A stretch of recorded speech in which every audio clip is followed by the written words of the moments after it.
7 ዓመት አዳም በገነት የኖራትን አካል ይዛ የተገኘቻች ንጽሕት በእንተ ስማ ለማርያም ብለን እኮ ነው ያደግነው አንተ ዛሬ ጳጳስ የሆንከው እኮ በእንተ ስማ ለማርያም ብለህ እኮ ነው አምላክን ያላመሰገነ አንደበት ላንተ ማይታዘዝልህ ነቢያት በሙሉ ክርስቶስ ይወለዳል ብለው ሲናገሩ ከማን ይወለዳል ይሰቀላል ብለው ሲናገሩ ከማን ተወልዶ ያስተምራል ዙሮ ብለው ሲናገሩ በማን ስጋ ተገልጦ ይጠመቃል ብለው ሲናገሩ በማን አካል ይጠመቃል ያችን በትር ሳይዝ ነብይ የሆነ ነብይ የለም ያችን በትር ሳይዝም የሰበከ ሐዋርያ የለም ያችን በትር ሳይዝም ደግሞ ያስተማረ ሊቅ የለም ፈርዖንን ያሳፈረባት ተአምራት ያደረገባት ባይር የከፈለባት አለቱን መጥቶ ውሃ ያፈለቀባት ሰማዩን ባርኮ መና ያስወረደባት ያቺ በትር አለቱን መታ ነው ውሃ ያስገኘች የጭኛይቱ በትር ግን አለቱን ኢየሱስ ክርስቶስን ወልዳ ነው ማየ ሕይወትን ያስገኘችልን እነ ኢሳይያስ ናሁ ድንግል ትጸንስ ወትወልድ ወልደ እያሉ ሲናገሩ ነበር ሰይጣንን ያስደነግጡት ነበር ለዚያ ነው በእነምናሴ ያደረ ያስገድላቸው ነበር ማለት እነ ኤርሚያስ ስለመቤታችን ሲናገሩ ስለ ክርስቶስ መምጣት ሲናገሩ በደንጋይ ያስወገረ ሰይጣን ያስገድላቸው ነበር ስለሚፈራቸው እኮ በትራችን ለቀንማ እንዴት ነው የሚሆነው ቢያድጠን ምን መረኮዝባት እንቅፋት ቢመጣን ምን ነሳባት ብንሰበር እንኳን ማንከሻምት ሆነ ኃጢያታችን ቢበዛ እንኳን ወደ እግዚአብሔር መቅረብ ያምት ሆነ ወደ ሕያው ወደ ኢየሱስ ክርስቶስ መሄጃ ያምት ሆነ ያቺ በትር ናት የደካማ ምርጉዝ እናቴን አታመስግን እንኳን እግዚአብሔር ማንኛውም ሰው አይደል እኔ በእውነቱ እናቴን የሚያመሰግንልኝ ሰው በጣም ደስ ይለኛል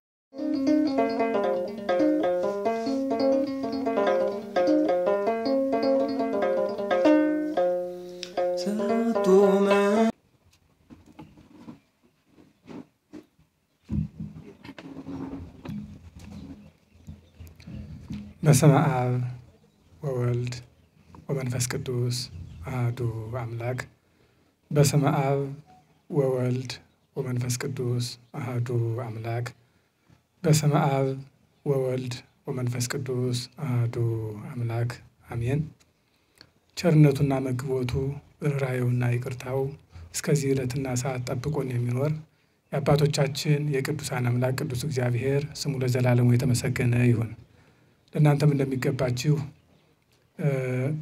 የኔታ ርዕሰ ሊቃውንት ቆሞስ አባ ገብረ ኪዳን በደቡብ ጎንደር የርዕሰ አድባራት ወገዳማት ጣና አንድነት ገዳም የአራቱ ጉባኤያት ምስክር ጉባኤ ቤት መምህር እንዲሁም የተከበሩ ሊቀ ልሳናት መምህር ተቋም የሀገረ ስብከታችን ትምህርት ክፍል ኃላፊ የተከበሩ ሊቀ ጉባኤ መምህር ሳሙኤል የሀገረ ስብከታችን የስብከተ ወንጌል ክፍል ኃላፊ እንዲሁም ሁላችሁም ሊቃውንተ ቤተ ክርስቲያን አባቶችና እናቶች ወንድሞችና እህቶች በኃያሉና በገናናው በልዑል እግዚአብሔር ፍጹም ሰላም እንደምን ሰነበታችሁ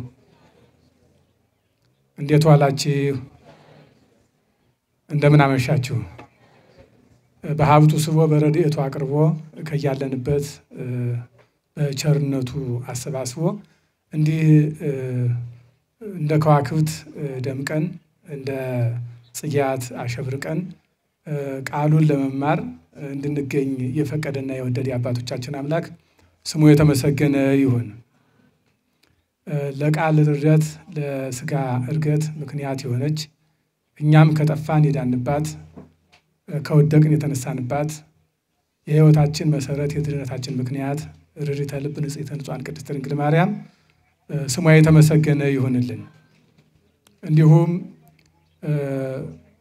የጌታችን የአምላካችን የመድኃኒታችን የኢየሱስ ክርስቶስ ቅዱስ ዙፋኑ ሆኖ በሞት ቀራንዮ ላይ የነገሰበት ዓለም የተቀደሰበት ዲያብሎስ ድል የተነሳበት ቅዱስ መስቀሉ የተመሰገነ ይሁን እንዲሁም በየማዕረጋቸው በየጸጋቸው ቅዱሳን ሁሉ ስማቸውና ክብራቸው በረከታቸው ይድረሰን እንግዲህ እንደ እግዚአብሔር አምላካችን መልካም ፈቃድ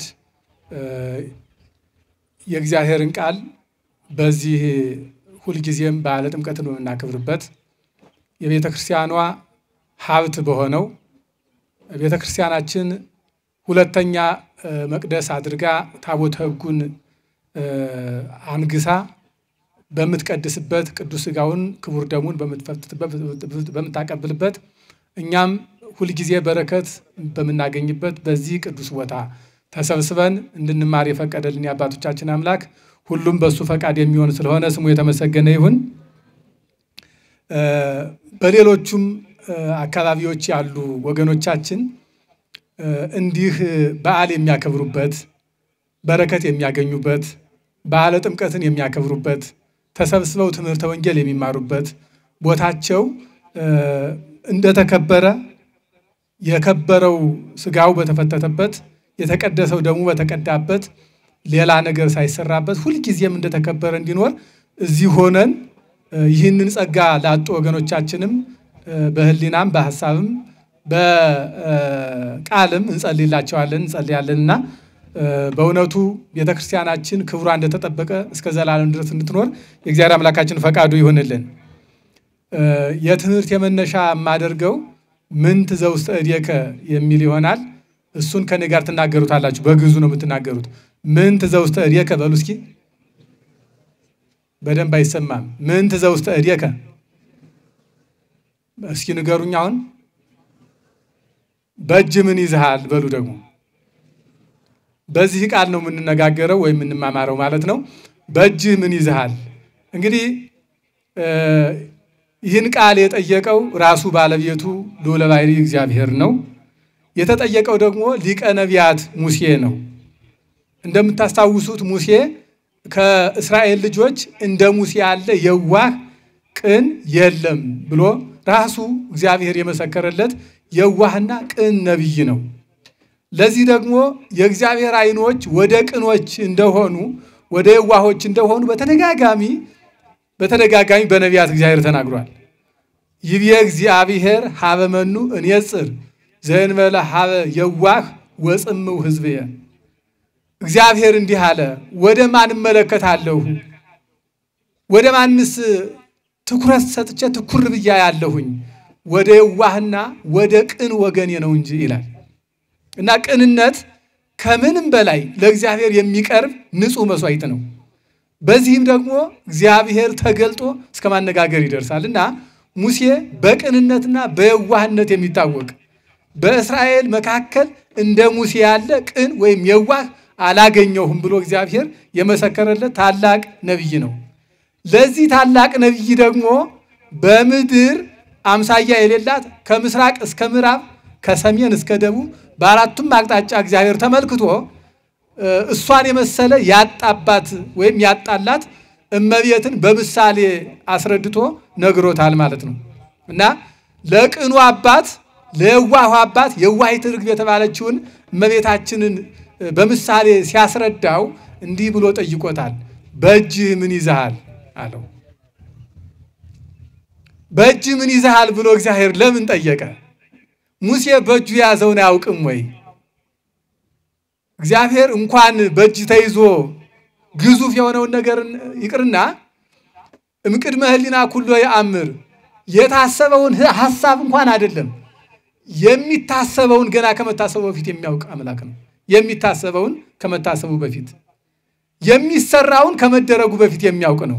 እንኳን በእጁ ያዘውን ነገር ቀርቶ ማለት ነው። ግን ሙሴን ሊያናግር ከሙሴ ቃል ሊሰማ እግዚአብሔር ፈለገ። መጠየቅ ምን ያክል ከእግዚአብሔር እንኳን የተሰጠን እንደሆነ የምናይበት ነው። ምን ይዘሃል አለው። ሙሴም በትር ይዣለሁ አለ። ኦሪት ዘጸአት ምዕራፍ 4 ቁጥር 3 ላይ ቃሉን እናገኘዋለን።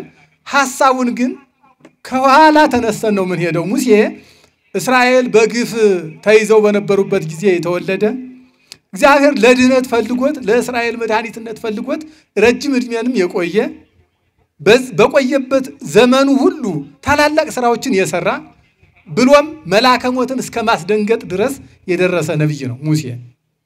እማአዳም እስከ ሙሴ ኮነኖሙ ሞት። ከአዳም እስከ ሙሴ ድረስ እግዚአብሔር ሞት የአዳምን ዘር በሙሉ ገዛቸው ይላል። ከሙሴ በኋላ ተዋቸው ወይ ሲባል ቢያንስ በሙሴ ጊዜ ደንግጧል። ከሙሴ በኋላ የሆኑ ስልጣኖቹን አጥቷል። ምክንያቱም የክርስቶስ መሰቀል የክርስቶስ መስዋዕት መሆን በሙሴ መስዋዕት ስለተረጋገጠ ምሳሌውን በትክክል ስላየ በዚያ ጊዜ ደንግጧል። ስለዚህ እንዲያው ማን አለብኝ ብሎ ሲታበይ የነበረውን የአዳምን ከነ ልጅ ልጁ ሲገዛ የነበረው በእግሩ ረግጦ እንግዲህ የነበርነው በዚያ ዘመን በእግር አጋንንት ተረግጠን ነበር የነበር ከአጋንንት በታች ነበርን ማለት ነው በእግራቸው ተረግጠን ነበር በመንጸፈ ደይን ወድቀን ነበር እንዲህ ሲጫወትብን በነበረ ጊዜ ይሄን ጠላት ዲያብሎስን ያስደነገጠ ስራ የሰራ ሙሴ ነውና በረከቱ ይድረሰን በእውነት ሙሴ በዚያ በስቃይ ዘመን አንደኛ ሁሉም በግብርናት ዲያብሎስ በተያዘበት ዘመን ነው ያ የብሉይ ኪዳን የሁሉም ዘመን ስለነበር ሲቀጥል ደግሞ እስራኤል ሀገራቸውን ተተው በረሃብ ምክንያት ወደ ግብጽ ሄደው በግብጽ ብዙ ስራ ከሰሩ በኋላ ያ ስራቸው ተረስቶ ሲገፉ በነበረበት ጊዜ ወተንሳ አካል ንጉስ ያምሮ ዮሴፍን የማያውቅ ሌላ ንጉስ ተነሳ ብሎ ሙሴ እንደተናገረ የፈርዖን በጣም አስቸጋሪ ግዛት እንግዲህ የትኛው ከየትኛው ተነስቶ የማይዘለቅ ነው የፈርዖን አገዛዝ እጅግ በጣም አስቸጋሪ ነው በርግጥ ዛሬ ታሪክ እየደገመው ቢሆንም በዚያ ዘመን ጽንስ አስወርዶ የሚያስረግጥ ጨካኝ ነበር ጨካኝ በዚያ ዘመን ነው እንግዲህ ሙሴ የተወለደው ሙሴ ሲወለድ በሱ ዘመን የተወለዱ ወንድ ልጆች በሙሉ ወደ ባህር እየተጣሉ ይገደሉ ነበር ሴቶች ብቻ ይተው ነበር ይሄም ብዙ ምክንያት አለው በዋናነት በዚያ ጊዜ እስራኤላውያን አቅም አግኝተው ስለነበረ የግብጽን መንግስት ገልብጠው እነሱ ይነክሳሉ የሚል ስጋት ነበረው በዚህ ምክንያት ፈርዖን የተወለዱ ልጆችን እያነቁ የሚጥሉ መወለዳት ወይም አዋላጆችን ሹሞ ነበርና እያዋለዱ ወደ ባህር የሚጥሉ በዚያ ጊዜ ሙሴ ግን ከግንባሩ ብርሃን ተስሎበት ተወለደ ከግንባሩ ላይ ብርሃን አለበት ከዚያ በፊት እንዲህ ያለ ልጅ ባለመወለዱ አዋላጆቹ ደነገጡ እና ይሄንንም ማኛ ልንገድለውና ወደ ባህር ላስጠለው አይገባም ደብቃቸው አስቀምጡት አሉ አንድ ወር ሁለት ወር ከቆየ በኋላ አይ ይሄ ልጅ እንግዲህ የወንድና የሴት ድምጽ ይለያል ከዚህ በኋላና ድምጹን ሰምተው ደግሞ ለምን አልጣላችሁትም እንዳይሉን እናንተው ራሳችሁ ጣሉት ተብላ ዮካብድ እናቱ ራሷ ወስዳ ባህር እንድጥል ተገደደች የገዛ ልጇን ባህር ወስዳ ልጥል ማለት ነው እሷ ግን እግዚአብሔር በገለጠላት ጥበብ ሳጥን ሰርታ ከዚያ ውስጥ በደንገል በሚንኳፈፍ ባህር በማያሰጥመው በደንገል ሳጥን ሰርታ ከዚያ ውስጥ አድርጋ ወስዳ ጥላ ሌሊት እየለች ያጠባች ቀን ደግሞ ማርያም እየጠበቀችው እንዲያደገ ኋላም በፈርዖን ቤት አደገ 40 ዓመት በግብጽ ኖረ ከዚያ በኋላ ግብጻውያንና ዕብራውያን ሲጣላይቶ ለዕብራዊው ረርቶ ግብጻዊው እንድልነስቶ እንዲያውም ግብጽን ለቆ ተሰደደ ከፈርዖን ቤት የፈርዖን የልጅ እየተባለ ነበር የሚያድገው እንግዲህ ታሪኩ የተለመደ ስለሆነ ወደ ሐሳቡ ለመሄድ የፈርዖን ልጅ አግኝታ ነው ያሳደገችው ከዚያ አሳድጋ 40 ዓመት በእናቱ ቤት 20 በፈርዖን ቤት 40 ዓመት በግብጽ ኖሯል ከዚያ በኋላ ግብጻዊውን ገርሎ ዕብራዊውን አድኖ በዚህ ምክንያት ፈርዖን እንደሚፈልገውና እንደሚገርለው ሲያስብ ግብጽ ለቆ ከስደት ቦታ ወደ ሌላ ስደት ቦታ ሄደ አስቡ ከቀድሞ የመፈናቀያ ቦታው ተነስቶ እንደገና ወደ ሌላ ደግሞ ሲጀመር ግብጽ የሚኖርባት በረሃብ ምክንያት ከሀገሩ ተፈናቅሎ በሰው ሀገር የሚኖርባት ናት ግብጽ ማለት ከዚያ ደግሞ እንደገና ሌላ ችግር ሲመጣበት ያንን ተሰዶ የሚኖርበትን ሀገር ጥሎ የሚኖርበትን ሀገር ደግሞ ለቆ ወደ ሌላ ሀገር ሄደ ወደ ምድያም በምድያም ለ40 ዓመት በግ ሲጠብቅ ኖረ ግን በዚህ ሁሉ ጉዞው አንዲት ከእጁ የማይለቃት በትር ነበረችው ያባቱ የሌዊ በትር የማን በትር ናት ሰምታችኋል እሺ እስኪ ንገሩኝ ጮክ ብላችሁ የማን በትር ናት የማን የሌዊ በያዕቆብ ልጆች ከ12ቱ ልጆች ለክህነት የታደለ ሰው ነው ማለት በሌዊ ዘር ክህነት አለ በይሁዳ ዘር መንግስት አለ ማለት ስለዚህ የካህናት አባት ነው ሌዊ እና የሌዊ በትር አለች መቋሚያ ማለት ያቺ በትር ስትወርድ ስትመጣ ከሙሴ ደርሳለችና ያችን በትር ይዞ ነው ሙሴ የሚንቀሳቀሰው ያችን በትር ይዞ በጎቹን ሲጠብቅ በጎቹ ያችን በትር እንዴት ያከብሯት እንደነበረ ማየት አሁን በትንሹ እንድናይ ጋብዛቸዋለሁ እናያት ሙሴ በጎቹን ሲጠብቅ እንደኛ ሀገር እረኛ በኋላ ሆኖ እግራቸውን ወገባቸውን በዱላ እየመታ አይደለም ይነዳቸው በትሩን ከታክሻው ላይ አድርጎ በፊታቸው ይሄዳል ሙሴ በጎቹ ደግሞ በትሯን እያዩ ሙሴን እያዩ ይከተላሉ። ተሰብስበው ሙሴን ሲከተሉ ሙሴ ሄዶ የለመለመ ሳር ሲያገኝ ከዚያ የለመለመ ሳር ላይ ያችን በትር ተክሏት ስራውን ይሰራል። በጎቹ ያችን በትር ከበው ሲመገቡ ይውላሉ። ከዚያ በኋላ ሆዳቸው ሲሞላ ወይም ደግሞ ሳሩ ሲያልቅባቸው ያችን በትር ነቅሎ ሌላ ቦታ ይዞ ሳሩ ካለቀባቸው በትሪቱን ነቅሎ ይዞ ሲሄድ እነሱ ይከተሉታል። ያችን በትር እያዩ እሱንም እያዩ በኋላው እየተከተሉ በጎቹ ስብስብ ብለው በዙሪያቸው እህል ቢኖር ሳር ቢኖር ያቺ በትር ካልተተከለችላቸው ወደ ቀኝም ሆነ ወደ ግራም አይሉም። በትሪቱን እያዩ መከተል ነው። እንዴት መታደል ነው!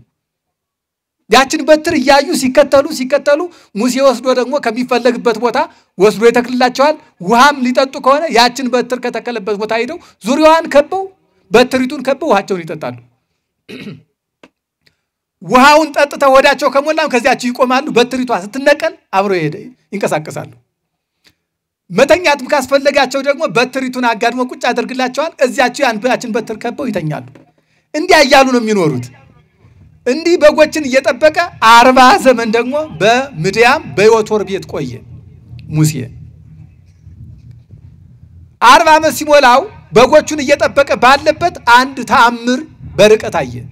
እሱ ያለበት ተራራ እና ደግሞ ተአምሩን የሚያይበት ተራራ አንጻር ነው። ስለዚህ በኮሬብ ተራራ ሆኖ በጎቹን እየጠበቀ አሻግሮ እጸጳጦሷን ደግሞ በማዶ ባለ ተራራ አያት። እጸጳጦስ የምትባል ዛፍ ናት እና በዚያች ዛፍ ሐመልማል ከነበልባል ተዋህዷል። ማለት እሳትና ሐመልማሉ ተዋህዶ ወይም ባንድ ላይ እየነደደ እሳቱ ይነዳል፣ ደግሞ የዛፉ ቅጠልም አይቃጠልም። ወይም ደግሞ በዛፉ ርጥበት ደግሞ በቅጠሉ ርጥበት ደግሞ እሳቱ አይጠፋም። እነዚያ ተዋህደው ሲያይ በጎቹ በትሪቱን እያዩ እንዳይከተሉት ከፈረሰ ግንብ ዘግቶባቸው ሄደ። ለምን? በትሪቱን ይዞ ሲሄድ ስለሚከተሉት ማለት ነው። ልብ በሉ፣ ሙሴ መሪነቱ ከዚህ ይጀምራል። መቼስ ዓለም የሚስማማበት የሙሴ መሪነት ዓለም የተስማማበት ቅን መሪ ተብሎ ሲነሳ ሙሴ ይነሳል። ሙሴ መምራት የጀመረ የሰውን ልጅ አይደለም፣ በጎችን ነው። ከበጎች ነው የጀመረው። በጎቹን በትሩን እየተከተሉ ሲሄዱ በትሪቱን እያዩ እንዲሄዱ አድርጓቸዋል። ለምን? ያችን በትር ወስዶ የሚተክልበት ቦታ ጥቅም ያለበት ነው። ወስዶ የሚያደርሳቸው ምግብ ካለበት ነው። ለነሱ የሚጠቅም ቦታ ስለሚወስዳቸው እሱን እየተከተሉ ይሄዳሉ።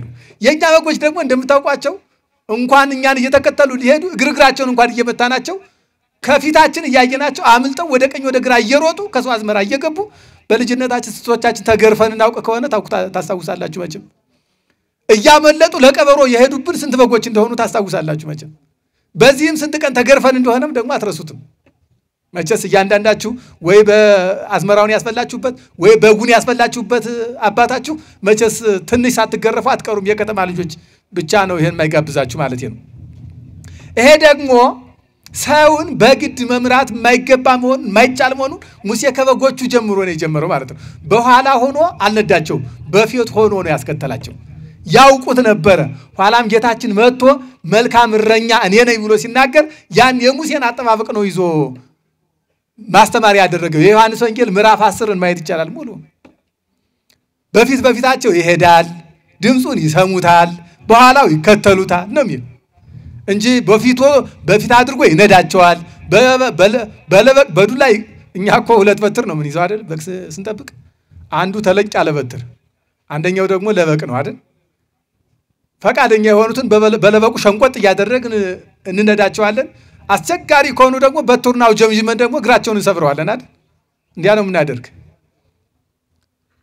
የሙሴ ግን አንዲት በትር ይዛል፣ ያችን ታክሻው ላይ ያደርጋል፣ እነሱ ይከተላሉ። አስቡ ምን ያክል ብቃት እንደሆነ፣ እንዴት ያለም ደግነት እንደሆነ። በጎቹም እንዴት እንዳወቁት። አንዳንድ በጎች አሉ ቸርረኛ ሲያገኙ በጎረኛ ሲያገኙ የሚያውቁ ገና ድምጹን ሲሰሙ እየተጫጫሁ የሚመጡ እንደዚህ አድርጓቸዋል ማለት ነው በጎቹን በሙሉ ሙሴ። ስለዚህ በደብረ ኮሬብ በጎቹን እየጠበቀ ከፈረሰ ግንብ ዘግቶባቸው ሄደ ስንል ይሄ በራሱ ሌላ ምስጢር ሆኖ ግን ወደ ቀጥታ ወደ ምንፈልገውን ሄድና በደብረ ሲና ሐመልማል ከነበልባል ነበልባል ከሐመልማል ተዋህዶ ሲያይ ከሚጠብቃቸው በጎች የበለጠ ምስጢር አየና ልቡ ተመሰጠና አይ ይሄን ነገርማ ሄጄ ልረዳው ይገባል አለ። እንዲሁ ዝም ብዬ እንደዋዛይቸው ላልፍ አይገባኝም። ማስተዋል የሊቅነት የምሁርነት የተመራማሪነት የተፈላሳፊነት ምልክት ነው። ነገሮችን በትኩረት ማየት ይሄ ለምን ሆነ ይሄስ ምንድነው ሚለውን ነገር በትኩረት ይሄ ደግሞ የሙሴ አንዱ ጠባዩ ነው። በጎቹን ያያቸዋል፣ ጠባያቸውን ያጠናል፣ ምን እንደሚፈልጉ ያውቃል፣ ይመራቸዋል። አሁን ደግሞ ከእጽዋቱና ከእሳቱ ጋር ሊገናኝ ነው። ሲሄድ እየቀረበ ሲሄድ አሁንም ዛፉ እንደለበለመ አለ፣ እሳቱም ደግሞ ይንቦገቦጋል። ሁለቱ በአንድ ላይ አይጠፋፉም።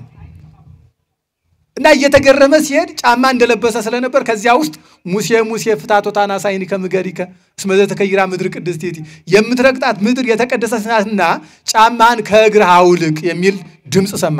መልክ የማይታይለት ድምጽ። በዚህ ጊዜ ሙሴ የመጀመሪያው ራእይ ነበረ። ሙሴ እንዲህ ያለ ድምጽ ከዚህ በፊት አልሰማም ነበር። ከዚያ በኋላ ነው እንዲህ አይነት ድምጾች ከእግዚአብሔር ድምጽ መስማት የጀመረው ከዚያ በኋላ ነው። ከዚያ ጫማውን አውልቆ ወገቡን ታጥቆ እየሰገደ እየወደቀ እየተነሳ ወደዚያች ዛፍ ቀረበ። ያችን ዛፍ ለምን እንዲህ አከብራ ስንል ዛፏ የእመቤታችን ምሳሌ፣ እሳቱ ደግሞ የክርስቶስ ምሳሌ ስለሆነ ነው። በሌላ አነጋገር ያ የተዋሃደው ቅጠልና እሳት የመለኮትና የትስብእት ምሳሌ ነው። ሳይጠፋፋ ሁለቱም በአንድነት መታየቱ መለኮትና ትስብእት በአንድ ላይ በተዋህዶ ዓለምን የማዳኑ ምሳሌ እንደሆነ ሊቃውንቱ ያስረዳሉ። ሙሴም በዚያ ነው የተረዳው። ወገቡን ታጥቆ እየሰገደ መቅረቡም ለዚያ ነው። በአጠቃላይ ደብረ ሲና ደግሞ የቤተ ክርስቲያን ምሳሌ ናት፣ የጉባኤ ቤት ምሳሌ ናት።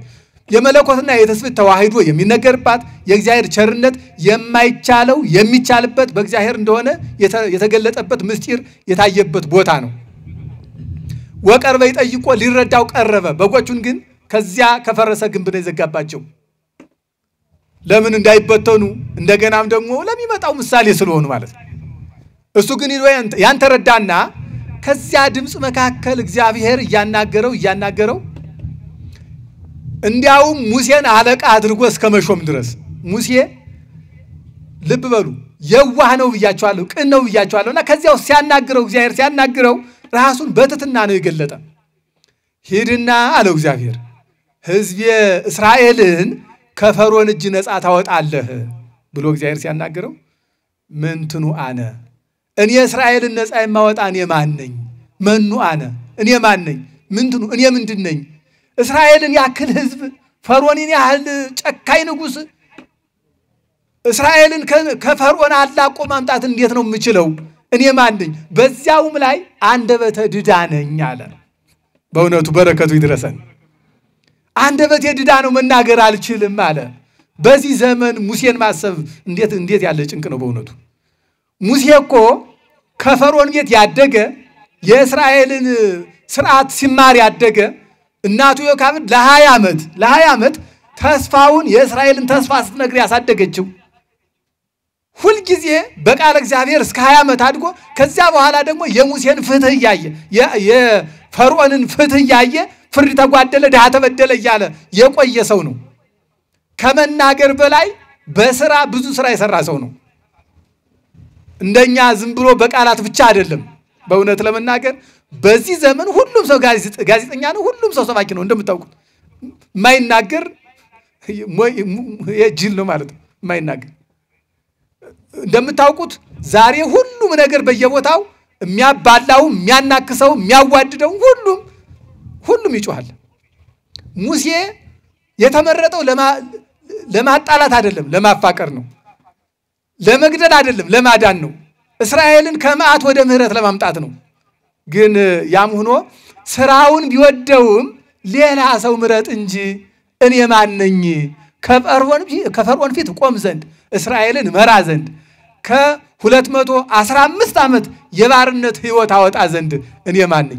በዚያውስ ላይ ሙሴ ፈርዖን በዓለም የታወቀ ዝነኛ ጨካኝ፣ በዚያውም ላይ ደግሞ አምባገነን ተጽዕኖ ፈጣሪ ንጉስ ነው እኔ ደግሞ ከዚህ ግባ ማልባል ምንም ምስኪን ልጅ ነኝ ስለዚህ እኔ ማን ነኝና ነው ወደሱ ምላከው ሲል እኔ ልኬሃለሁና ሄድ እንዲያውም ወንድም ሃሮን አንደበት ይሁንህ አንተን አምላክ ወንድም ሃሮንን እንደ ነብይ አድርጋቸዋለሁ ብሎ እግዚአብሔር እሱን ለአሮን አንደበት የድዳ ነው ስላለ ለአሮን ቃላቱን የሚነግር ደግሞ አሮን ደግሞ ለህዝቡ የሚያወርድ አድርጎ እንዲያውም እኔ ምንድነኝ ብሎ ራሱን ዝቅ ሲያደርግ የጸጋ አምላክነት ሹሞ ሄዳለው ከዚያ በኋላ መሄዱ ማይቀር ከሆነ ሙሴ ጥያቄዎችን መጠየቅ ነበርበትና ጥያቄዎችን ጠየቀ እነዚህ ጥያቄዎች ምንድናቸው ማላከኝ ይላልሁ እጄ ፈርዖንን ሳናግረው ማላከኝ ልበል አለ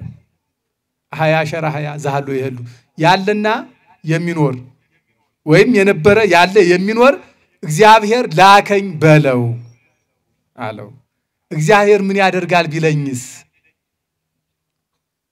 በእጅ ምን ይዘሃል አለው ሙሴ እግዚአብሔር ምን ያደርጋል ቢለኝስ ሲለው እግዚአብሔር ደግሞ በእጅ ምን ይዘሃል አለው እንግዲህ የትምህርታችን መነሻ ይሄ ነው በእጅ ምን ይዘሃል ምን ከእጅ ምን አለ ሲለው በትር ይዣለሁ አለ ሙሴ በትር ይዞ ነበር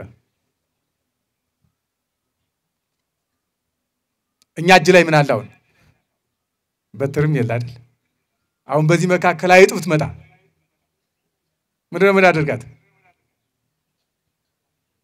በርግጫ ነው ሙሴ በትር ይዞ ነበር በጎችን የሚጠብቅበት በትር ነው ማለት ነውና ያን በትር ይሄው ይዣለሁ ብሎ ሲያሳይ እግዚአብሔር ለምንድነው ሙሴን የጠየቀው ቅድም የጠየቋችሁ ጥያቄ ለምንድነው ሙሴን የጠየቀው እሱን በትር ይዛል ለምን አላለው ምን ይዛል ለምን አለው አንደኛ ወደፊት ምናገኘው ትምህርት ከዚህ የተነሳ ስለሆነ ሁለተኛ ሙሴን እግዚአብሔር ማናገርና መግባባት ፈልጓል ሰው በጠባዩ ዝም ብላችሁ ከምትነግሩት እየጠየቃችሁ እየመለሰላችሁ እየተነጋገራችሁ ሲሆን የማዳመጥ እድል አለው እና ሙሴ ምን ይዛል ሲባል ከእግዚአብሔር ጋር ቃላት እየተለዋወጠ እንዲያወራ እንዲነጋገር ነው ሙሴ ከዚያ በኋላ ከ570 በላይ ቃላትን ከእግዚአብሔር ጋር ይነጋገራል ነገር ግን የመነጋገር መጀመሪያው ይሄ ስለሆነ እግዚአብሔር ለንግግር ራሱን ያጽናና እንዲሄድ ከእግዚአብሔር ጋር እንዲነጋገር እድል እየፈጠረለት ነው በትር ይያለው ሲል እስኪ በትርህን ጣለው አለው ሲጥለው እባብ ሆነች አዞ በዘነቡ ይዛ በጅራቱ ይዛ አንሳው አለው በጅራቱ ይዞ ለማንሳት ሙሴ ፈራና እንዲያውም እንደመሮጥ አለ ሙሴ እባብ ናታ እንዳይማታም በትሪቱ ራሷ ናት እባብ የሆነችው ከዚያ በፊት እባብ ቢመጣ በምን ይመታል በምንድነው እባብ ሲመጣ የሚመታው በብትር አይደል ያን ጊዜ ግን በትሪቱ ራሷ እባብ ሆናለች ስለዚህ ሙሴ እንደመሮጥ ሲል አይቆይ ሐዞ በዘነቡ በጅራቷን ይዛ አንሳት አለው ጅራቷን ይዞ ሳነሳት መልሳ በትር ሆነች አሁንም እጅህን ወደ ብብት አስገባ አለው አስገባ እስኪ ያወጣው አለው ሲያወጣው በለምጽ ተመቷል እስኪ እንደገና መልስ አስገባው አለው መልሶ አስገባው እስኪ ያወጣው አለው ሲያወጣው ለምጹ ህያው ሆኗል ስለዚህ እግዚአብሔር እንዲህ ያደርጋል በለው አለው ይሄ እግዚአብሔር የሚያደርገውን መጠየቅ ነው ከዚያ በኋላ ሙሴ ይህን ታምራት አይቶ ለፈርዖን ይህን ሊያሳይ ወይም እግዚአብሔር የሚያደርገውን ነገር ሊያሳይ ወደ ፈርዖን ሊሄድ ሲል ልጆቹንም ሚስቱንም ይዞ ጉዞ ጀመረ እግዚአብሔር በመንገድ አሁንም ተገለጠለት ልጆቹን ሚስትህን ተዋቸው አንተ ብቻ ሄዳል ሙሴ ደነገጠ ልጆችን ማን ያበላቸዋል ማን ያጠጣቸዋል እኔ ነኝ አንድ ያለዋቸው በስደት ሀገር በባይት ሀገር ነው ምን ወረው ስለዚህ ልጆችን ማን ይጠብቃቸዋል ማን ይንከባከባቸዋል እኔ ጥያቸው ከሄድኩ ለልጆች ማን አላቸው እስኪ እሷን ድንጋይ ፈንቅላት አለው ሲፈነቅላት ከድንጋዩ ውስጥ አንዲት ትል ትኖራለች እንግዲህ ትልቅ ድንጋይ ተሸክማ ትሊቱ ትኖራለች አንድ ድንጋይ ለጃ አይቻልም አይደል ድንጋይ ስትፈነቅሉ ግን ትል ታገኛላችሁ ያቺ ድንጋይ ትሉን ተሸክማ ትኖር ተጭናው ትሉ ያቺ ደካማ ትል አጥንት የላትም ጉልጥምት የላትም ምንም የላትም ስጋ ብቻ ናት ግን ድንጋዩን ተሸክማ በእግዚአብሔር ተጠብቃ ትኖራለች ዛሬም ድረስ ይሄን እናገኛለን አንድ ትልቅ ድንጋይ ብትፈነቅሉ ከስር ትል ታገኛላችሁ ምን እየበላችሁ ኖረች መውጫዋ በየት በኩል ነው ይሄ እግዚአብሔር ስራ ነው ማለት ከዚያ በኋላ ያችን ድንጋይ ከስክሳት ሲለው ሲከሰክሳት ከውስጧ ብዙ ትሎች ወይም ትል ተገኘች። ያቺ ትል እየሮጠች ሄደችና አንዲት የበቀለች ሳር አገኘችና ያችን ጠጋ አለቻት። ወደ አፏ ጠጋ ስትላት ለካ እየበላቻት ነው። ስትበላ ቆየችና ሆዷ ሞላ የትሊቱ። እንዲያውም መተርጉማን ሲናገሩ ሆዷ በቀኝ በግራ ሞልቶ ቦርጫ አውጥታ ቅምጥልጥል እያለች ሄደች ይላሉ። በእውነቱ ሆዷ በዚህና በዚህ ወጥቶ እና እግዚአብሔር አሁን ሙሴን ጠየቀው፣ ይህችን ትል ማን ጠበቃት ከዚህ ድንጋይ ውስጥ? አንተ። ማን መገባት? አንተ። ውሃ ማን አጠጣት? አንተ። ታዲያ ከዚህች ትል በላይ ስላንተ ልጆች እኔ አላስብም አለው። በዚህ ጊዜ እውነት ነው ጌታዬ፣ አንተ የፈጠርካቸው ታውቅላቸዋለህ ብሎ ልጆቹን ሚስቱን ጥሎ ወንድሙ አሮንን አስከትሎ ወደ ግብጽ ሄደ። ሲሄድ ግን ያልተወ ያችን በትር ነው። ልብ በሉ፣ ያችን በትር ይዞ ተጉዟል። ከፈርዖን ደረሰ። ፈርዖንን ሰላምታ ሰጠና እግዚአብሔር ሕዝቤን ልቀቅ ብሎሃል አለው። እግዚአብሔር ማን ነው ነበር ያለው ፈርዖን። እግዚአብሔርን አያውቅማ። አስቡ እንዲህ ያለ ድንቁርና። እስከዚህ እንግዲህ እግዚአብሔር ማን ነው? ሕዝቤንም አልለቅም እግዚአብሔርንም አላውቅም ማለት እግዚአብሔር ምን ያደርጋል? በዚያ ጊዜ ነበረ እግዚአብሔር ያሳየውን ያችን በትር ከፊቱ ላይ ከፈርዖን ፊት ላይ ሲጥላት እባብ ሆነች። በዚህ ፈርዖን አልደነገጠም። የኔ ጠንቋዮች ሲሄን ያደርጉ ይላልና ጠንቋዮቹን ጠርቶ እነሱም መተው አቱቱ ብለው ሸሸጨጨጨጨ ብለው በዚያ ደጋግመው ዛሬ የምንሰማው ድምጽ ቋንቋ የሚገለጽላቸው ሰዎች ሲናገሩ ተሰማላችሁ። ሸሸሸሸሸሸሸ ዝም የማይፈታ ቃል የወፍ ዘራሽ ዝም ብሎ ቃል ልክ እንደዚህ የጠንቋዮች ቃል ነው ይሄ። ያንን ተናግረው በትሮቹ ሲጥሏቸው በትሮቹ እባብ ሆኑ። ሙሴ ያችን በትር አንስቶ በእጁ ሲይዛት መልሳ በትር ትሆናለች። የነሱ ግን በትር አትሆንም፣ እባብ ሆነች። እንዲያውም ይባስ ብላ የሙሴ በትር እባብ ሆነችና እነዚያን ሁሉ እባቦች ልቅምቅም አድርጋ ዋጣ አድርጋ ምንም እንዳልቀመሰውና ቁጭ አለች። አስቡ፣ የሙሴ ተአምራት እባብ ማድረግ መልሶ በትር ማድረግ ይቻላል። የጠንቋዮች ተአምራት ግን እባብ ማድረግ እንጂ መልሶ በትር ማድረግ አይቻልም። ከዚያ በኋላም በሌላ ጊዜም ስናይ እነ ሲሞን መሰሪ ከሐዋርያት ፊት ሆነው ተአምራት እናደርጋለን ብለው ነበር። በሬውን ከሁለት መሰንጠቅ ችለዋል። በሬውን ማዳን ግን አልቻሉ። ምክንያቱም የሰይጣን ተአምር መግደል እንጂ ማዳን አይችልም። ይሄ በጠባዩ ሁሉ ጊዜም ያለ ነው። ዳንኩ ቢል እንኳን ለቀኩ ሄድኩ ቢል እንኳን ሌላ ደግሞ ችግር ጥሎ ነው የሚሄደው። ወይ ሰው ከሰው ጋር አጋጭቶ ወይ የሆነ ነገር ጥሎ ወይ የተክርስቲያኗን አስነ ብቻ የሆነ ነገር አድርጎ ነው የሚሄደው። አባቶች ሰይጣን እውነት የተናገረ አንድ ቀን ብቻ ነው ይላሉ። መቼ ይሆን ሰይጣን እውነት የተናገረበትን ቀን ታስታውሳላችሁ? ያም ተጨንቆ ተገዶ ነው አንድ ቀን እውነት ተናግሯል። እሱም የስቅለት ዕለት ነው። ከመስቀሉ ፊት ለፊት ሆኖ ረቂቅ ወዝ ወስቶ ወልበልበት አብዬ ተጨንቆ በነፋስ አውታር በእሳት ዛንጅር ተሰቅዞ ተይዞ መድረሻ ሲያጣ ያን ጊዜ ብቻ እውነት ተናግሯል። ያውም ለፍልፎ ለክርስቶስ እውነት ያው እውነቱን ለሚያውቅ ለክርስቶስ ስለሆነ ምንም ማለት ስለማይችል ማለት። ከዚያ ውጭ ምን ጊዜም ሰይጣን እውነት አይናገርም። አንዱን ስራ የተወ ሲመስል ሌላ ችግር ጥሎ ነው የሚያልፈው ማለት ነው። ስለዚህ የሰይጣንን አደጋ ከሁላችን እግዚአብሔር ያርቅልን በእውነት።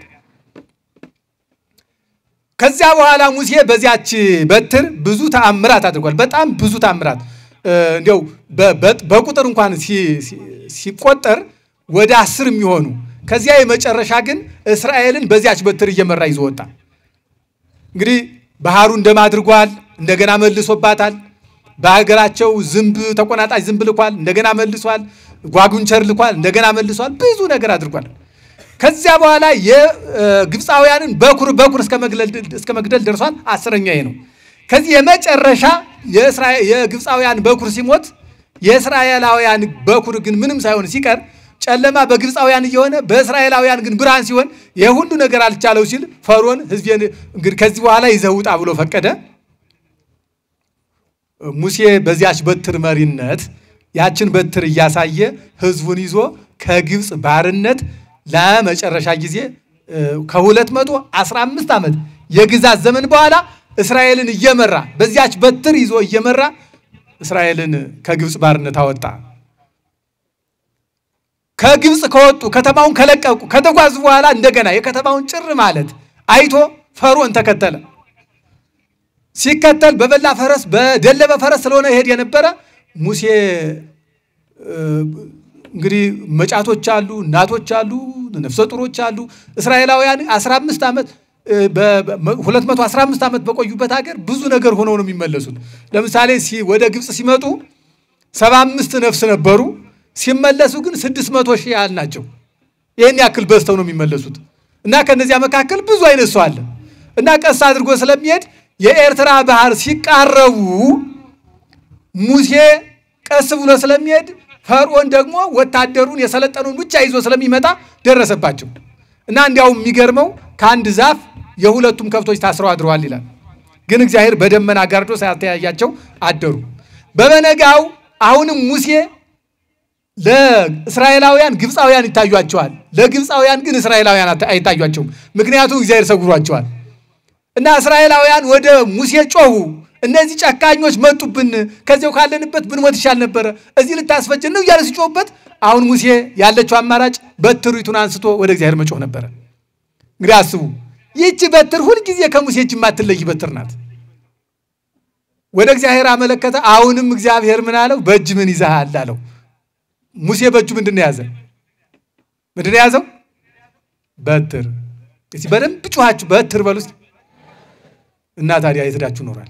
ሙሴ በእጁ በትር ይዟል። ያችን በትር ይዞ ወደ እግዚአብሔር ሲለምን በእጅ ምን ይዘሃል? በትር። ዝብጥ አለ ባህር፣ በሷ በትር ባህሪቱን ምታት አለው። ባህሩን ሲመታው ባህሩ ከሁለት ተሰነጠቀ፣ ከሁለት ተከፈለ።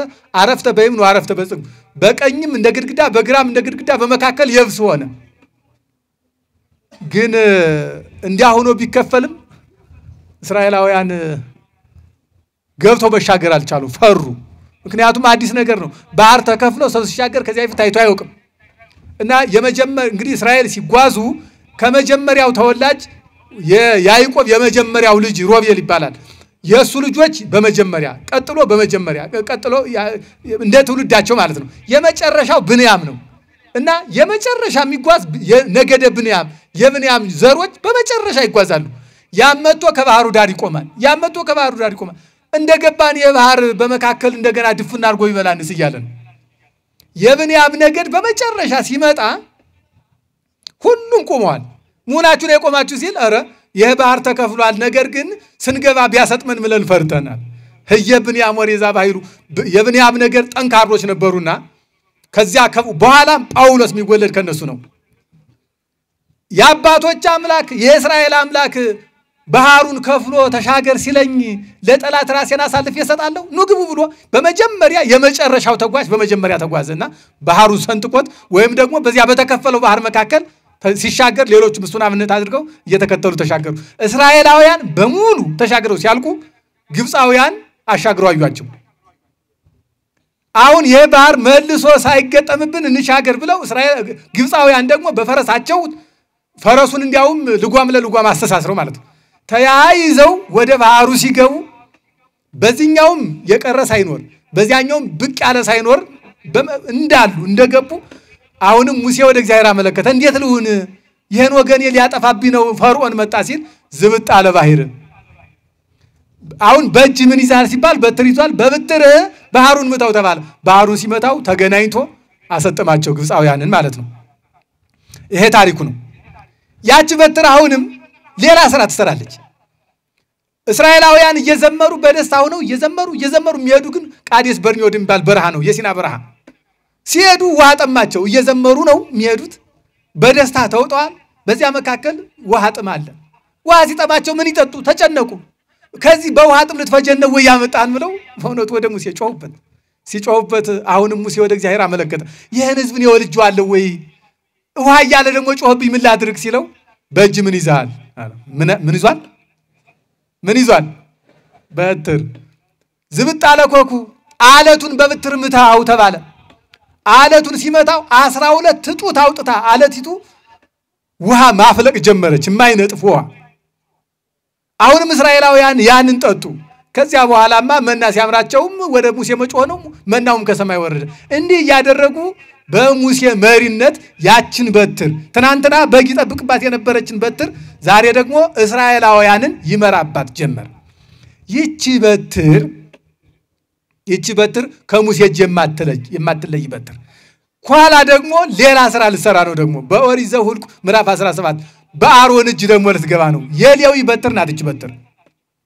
እንዲህ በጉዞ እያሉ ዳታና አቤሮን የሚባሉ ጠላቶች ደግሞ ተነሱባቸው በእነ ሙሴ። ምስፍናውንም እነሱ የአንድ ሰው ልጆች ምስፍናውንም እነሱ ክህነቱንም እነሱ ይዘው እያሉ ክህነቱ ለኛ ምስፍናው ለኛ ይገባል እያሉ ሹመታቸውን እየተመዳደቡ መጡባቸው። ወደ እግዚአብሔር አመልክቱ ሲባሉ እኛ ወደ እግዚአብሔር የምናመለክት ከእናንተ እንቀማለን እንጂ ብለው ደንጋይ ይዘው ሊወግሯቸው ተነሱ። በዚህ ጊዜ እግዚአብሔር ረድቷቸው እነ ዳታን አቤሮን በመሬት ሰጥመው የቀሩትን እሳት ከሰማይ እየወረደ አቃጥሏቸው አለቁ። ከዚያ በኋላ ሌሎቹ ደግሞ የተረፉት ደግሞ ወገኖቻችን አጠፉ ብለው ተነሱባቸው። እግዚአብሔር ያደረገውን እኮ ነው። በዚህ ጊዜ ነበረ እግዚአብሔር ለሙሴ ተገለጠለት። የአይሩግ እስራኤልን በትራቸውን ሰብስበህ ከበትራቸው ላይ ስማቸውን ጽፈህ ከበትራቸው ላይ ምናቸውን ጽፈህ ስማቸውን ጽፈህ ከቤተ መቅደስ አግብተህ ስትጸልይ አድረህ በቀዳማይ ሰዓተ ሌሊት ወይም ሌሊቱን ይገባ ሲል ገና ከቀኑ 12 ሰዓት ጀምረህ ስትጸልይ አድረህ በቀዳማይ ሰዓተ መዓልት ቀኑ ሊመጣ እንዲሁ አንድ ሰዓት ሲቀረው በቀዳማይ ሰዓተ መዓልት ሌሊቱ ሲወጣ ቀኑ ሊገባ ሲል አውጣው። በዚህ ጊዜ ተአምራት ይደረጋል። በዚህ በትር ምክንያት የሌዊን ክህነት ወደ አሮን እንዲያውም በመሾም የመጀመሪያው ሊቀ ካህን አድርጌ ሾመዋለሁና ከዚያ በኋላ ክህነት ከአሮን ቤት አይወጣም ማለት እግዚአብሔር። በምኑ ምክንያት ነው የሆነለት? በዚያች በትር ነው። እንግዲህ አስቡ። ቀኑ በ12 ወይም ወደ ማታ አስገብቶ ሙሴ ሲጸልይ አድሮ የሁሉም በትር ስም ተጽፎበት ስለሆነ ሲጸልይ አድሮ ሲታይ የአሮን በትር ብቻ ለምልማለች፣ አብባለች። እንዲያውም 12 በኩረ ሎሚ ያፍርታለች። ከዚያ በኋላ ያቺ በትር ምልክት የታየባት ስለሆነ ክህነትን ምልክት የታየለት ስለሚወስድ ክህነት ከአሮን እንዳይወጣ ሆነ ማለት ነው። ስለዚህ ለአሮን ካህንነት ለሙሴ መስፍንነት ምልክት ያቺ በትር ነበረች ማለት ነው። ከማን እጅ የነበረች በትር? ከሙሴ እጅ የነበረች በትር። ይቺ በትር የሙሴን ምስፍና ያጸናች፣ የሙሴን ጠባቂነት ያረጋገጠች፣ እስራኤልን የመራች፣ ከውሃ ጥም ያዳነች፣ ከሞት ያዳነች፣ ከባሕር ከመስጠም ያዳነች፣ ጠላትን ያሳፈረች ያሰጠመች፣ ከእግዚአብሔር ጋር ለመነጋገር ምክንያት የሆነች በትር ናት ያቺ ሙሴ ያዛት በትር። ይቺ በትር እንዲህ ስራ ስትሰራ ይሄ የመጨረሻው አይደለም። ሌላይቱን በትር ደግሞ የኤልሳን በትር እናነሳታለን። ኤልሳ ድዊ ወይም ሰው ሲታመም በትር ነበረችው። ያችን በትር እየወሰደ በጫነበት ላይ የታመመ ሰው ሁሉ ይፈወስ ነበር። እንዲያውም አንዲ ሱናማዊት የምትባል ሴት ልጇ ሙቶባት፣ ታሪኩን ታውቁታላችሁ፣ አልጨርሰውም። ባታውቁትም እንድታውቁት መጽሐፈ ነገሥት ካልዕ ምዕራፍ 4 ላይ ተመልከቱ። ታሪኩን ከዚያ ላይ ታገኙታላችሁ። አሁን ወደ በትሯ ስራ ብቻ ነው የምንሄደው። ሱናማዊቷ መጣ ልጄ ሞተብኝ ስትል ልጇን አጥባ ገንዛ ከአልጋው ከኤልሳ ከሚያርፍበት አልጋ ላይ አስተኝታ ስለመጣች ልጄ ሞተብኛልና አድንልኝ ያለች ከኤልሳ እግር ወድቃ ስታለቅስ ግያዝ የሚባለውን ደቀ መዝሙሩን ጠርቶ እንዲህ ነው ያለው፣ ቅንት ሐቆከ ወንስአል ዛቲ በትር፣ ወገብህን ታጠቅና ይችን በትር ያዛት አለው። ምንህን ታጠቅና? ምንህን ታጠቅና ያለው? ያችን በትር ለመያዝ ምን መሆን ያስፈልጋል ማለት ነው? ወገብን መታጠቅ ያስፈልጋል። እጅ ነስቶ ተቀበላት። ስትሄድ አለው ከማንም ጋር እንዳታወራ፣ ምንም ሆኖ እንዳትቆም፣ ሂድና ከምውቱ ላይ አስቀምጥበት ይነሳል አለ። ይቺ በትር ከዚያ በፊት ይህን ታደርግ ነበር ማለት ነው። ድውይ ይፈወስባት ነበር ማለት ነው። ግን ይዟት ሄደ ግያዝ ደግሞ ከታዘዘው ትእዛዝ ወጥቶ እንዲህ እያሰበ ሄደ። ይችን በትር ወስጄ አንድ ጊዜ ድውይ ይፈውስባታለሁ፣ ሌላ ጊዜ ሞት አስነሳባታለሁ፣ ሌላ ጊዜ ደግሞ ለምጻም አነጻባታለሁ። እንዲህ እያደረግኩ በሀገሪቱ ትልቅ ሰው ሆኜ ተከብሬ ግያዝ ቤት አለ ይምጣልን እየተባልኩ ሰው ሲሞት ሁሉ እየተጠራው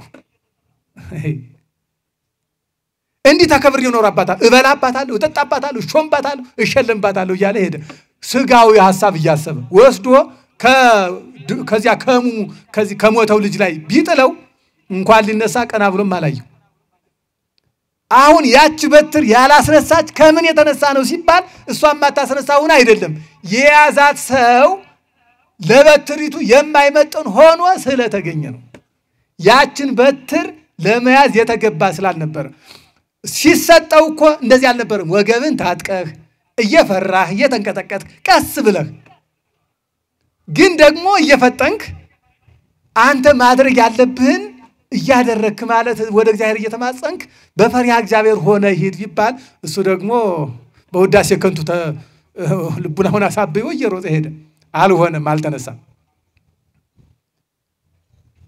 ኋላ ግን ኤልሳ ሄዶ ያችን በትር ይዞ በትር ሃይማኖት ዘይት ጸንን የማትለወጥ ሃይማኖት በትር ያችን በትር ይዞ ወስዶ ከሞተው ልጅ ላይ ጥሎ እየወደቀ እየተነሳ ሲጸልይ በስድስተኛው ሙቀት ተሰብቶ በሰባተኛው ያ ልጅ ተነሳ ይህች በትር በብሉይ ኪዳን እንዲህ ታረጀ ነበረች በትር ምንድናት ምሳሌዋ ለምንድነው ይህች በትር እንዲሆን አስተከበር የኖረችው ይህች በትር እንዲሁ እንደዋዛ አይደለችም በትረ ክህነት በትረ መንግስት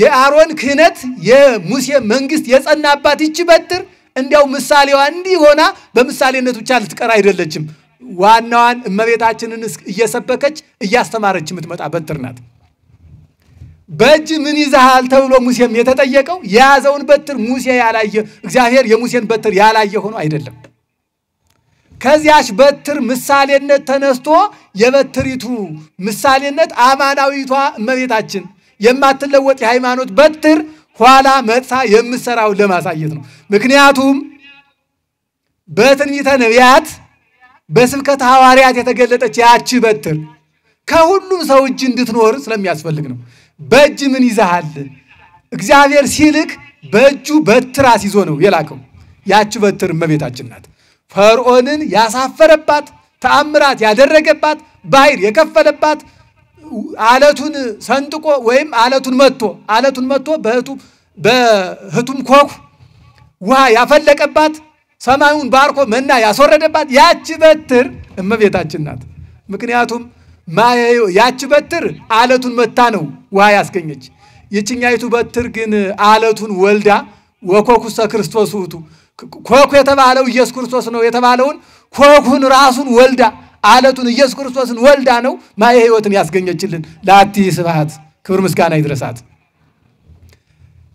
ስለዚህ በትር በእጁ መያዝ ማለት ሙሴ በትር መያዙ እመቤታችንን ሁሉም ሰው ይዞ እንዲኖር ወይም ደግሞ በእመቤታችን ቃል ኪዳን ተመጽኖ እንዲኖር ነው በትር የእመቤታችን ምሳሌ እንዴት ትሆናለች ካላችሁ የበትር ስራዋ ብዙ ነው እሱን እናይና ትምህርታችንን እንጨርሳለን በትር መጀመሪያ በትር ሲቆረጥ እንዲያው ዝም ብሎ የተገኘው እንጨት በትር አይሆንም ይሆናል ለነገሩ በትር አትይዙም አውቃችሁትና እንጂ በትር የምትቆርጡ በረሃ ያደጋችሁ ጫካ ያደጋችሁ ካላችሁ ጫካ ውስጥ ገብታችሁ ስታበቁ መርጣችሁ ፈልጋችሁ ቀጥ ያለውን ምንም ጽነት ምንም ጥምየት የሌለበትን ጉልጭምት የሌለበትን እንዲያው ቀጥ ያለችውን አይደለም እንዴ ቆርጠን በትር ምን ያደርጋት ከዛፉ መካከል ተለይታ ከአንድ ጫካ ውስጥ ገብተን ፈልገን አንዲት በትር ልትገኝ ትችላለች ከዚያ ውጭ ላይ ይገኝ ይችላል ምክንያቱም አንዳንዱ በመካከል ይወላገዳል አንዳንዱ በመካከል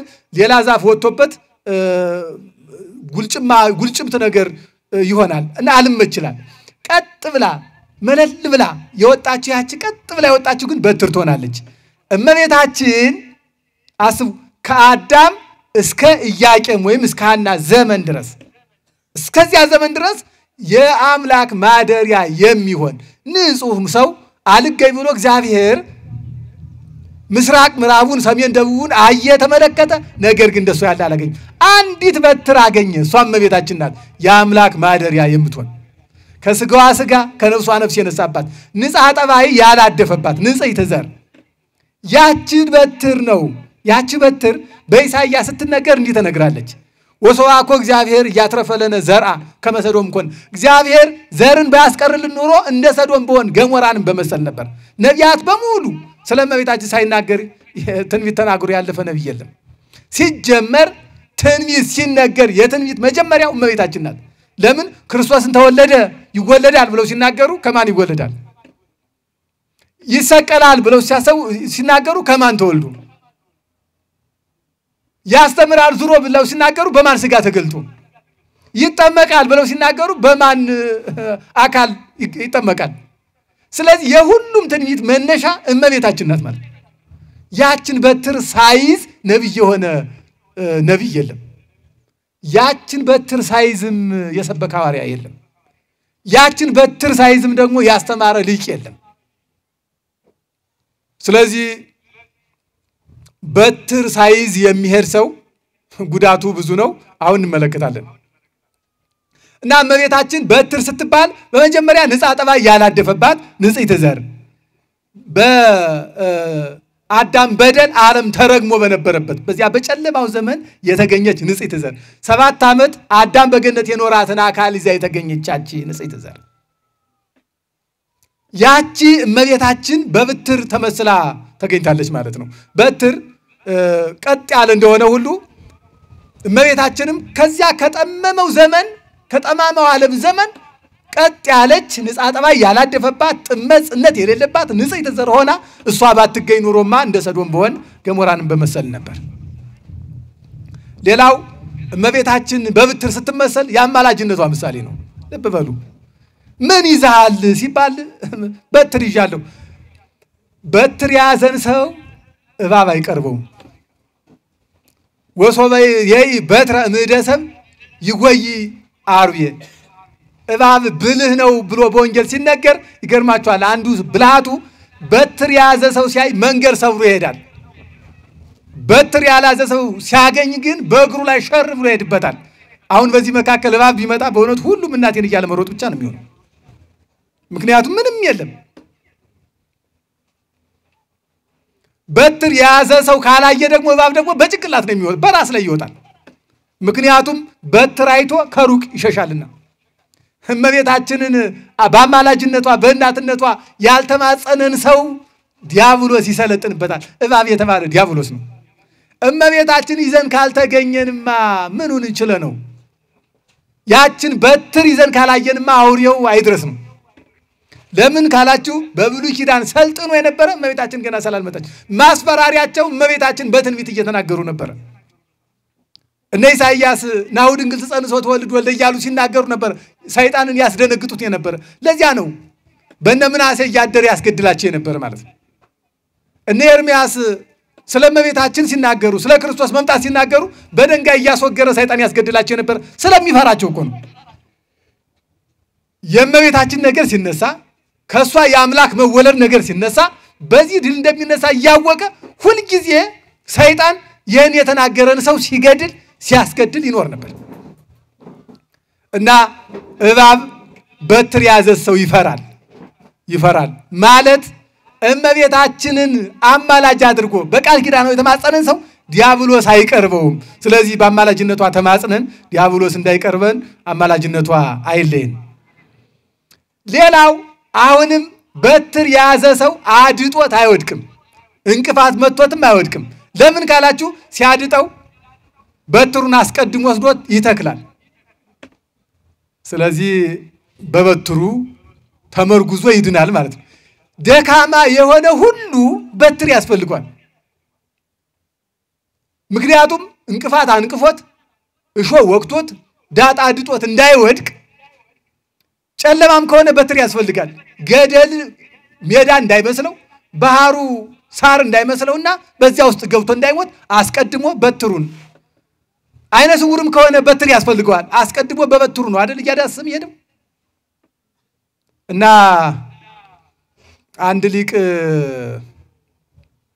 እንዲህ ተብለው ተጠየቁ ይባላል። ጸሎት አደርጋለሁኝ ግን ጸሎት የማደርገው ልቡናዬ ሳይሰበሰብ ነውና ዝም ብዬ አፌ ያነበንባል ግን የት እንደደረስኩም ረሳዋለሁ የት እንደተነሳውም ረሳዋለሁና እንዲያው ጸሎት ላድርግ ልተው ብሎ ይጠይቃቸዋል ጠያቂ።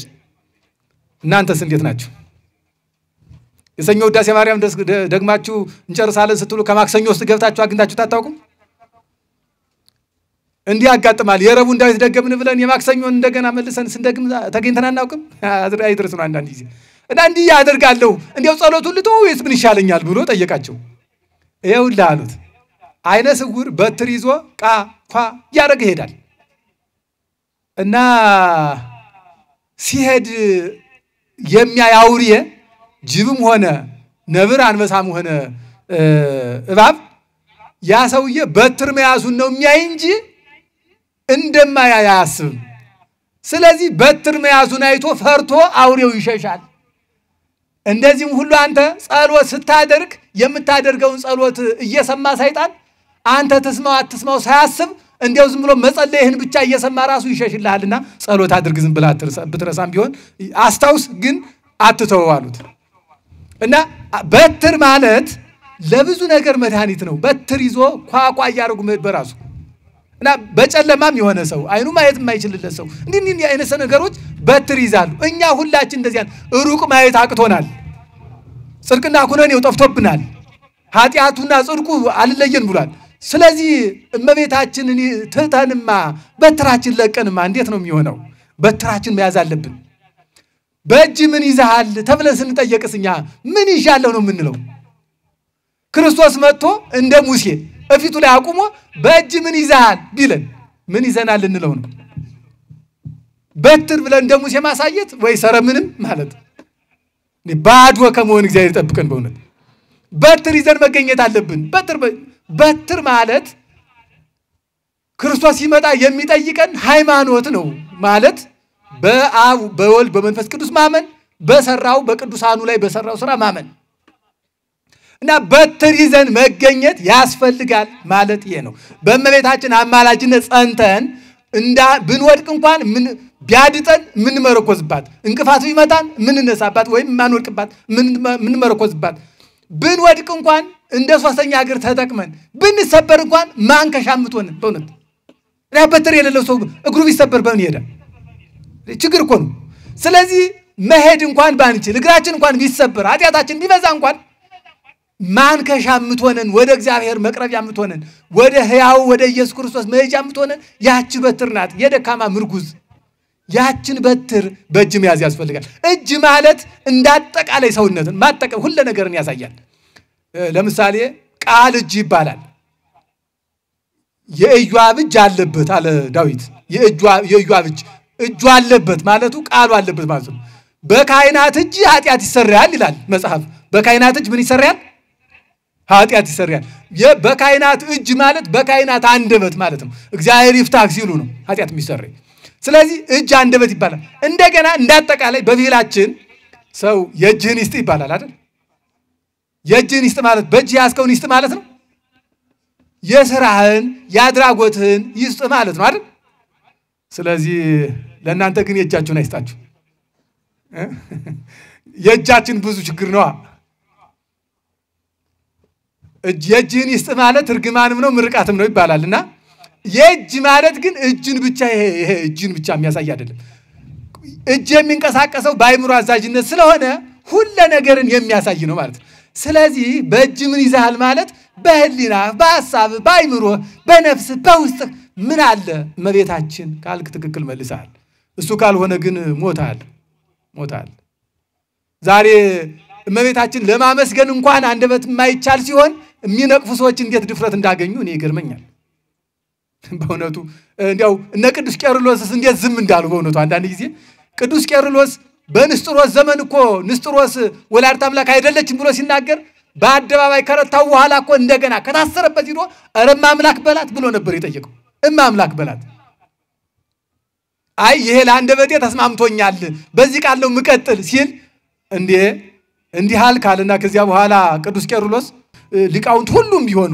ቅዱስ ቄርሎስ በጣም ይገርማል ወላዲተ አምላክ ኮነት ልማደ ለለም ቅድሜና አበው ቅዱሳን ለበርቲት ሃይማኖት ሀብሩ ወለለይ ምድሪዮም እስከነዛት ይለት ይላል ወላዲተ አምላክ ብሎ ማመስገን ለአባቶቻችን ያፍ መፍቻቸው ነው ይላል ያፍ መፍቻቸው እስከ ዛሬ ድረስ ያለፉ ቅዱሳን እስከ ዛሬዋ ድረስ የነበሩ ቅዱሳን አባቶቻችን ወላዲተ አምላክ ማለት ያፍ መፍቻቸው ነው ስለዚህ ቅዱስ ቄርሎስ እስከነበረበት ዘመን ድረስ የነበሩትን ቅዱሳን ቅዱስ ቄርሎስ ወላዲተ አምላክ ብሎ ማመስገን ያፍ መክፈቻቸው ነው ቋንቋቸው ነው ሲል እኛም ዛሬ ሆነን ደግሞ የቅዱስ ቄርሎስ ስናገር ራሱን ቅዱስ ቄርሎስ እናስገባዋለን።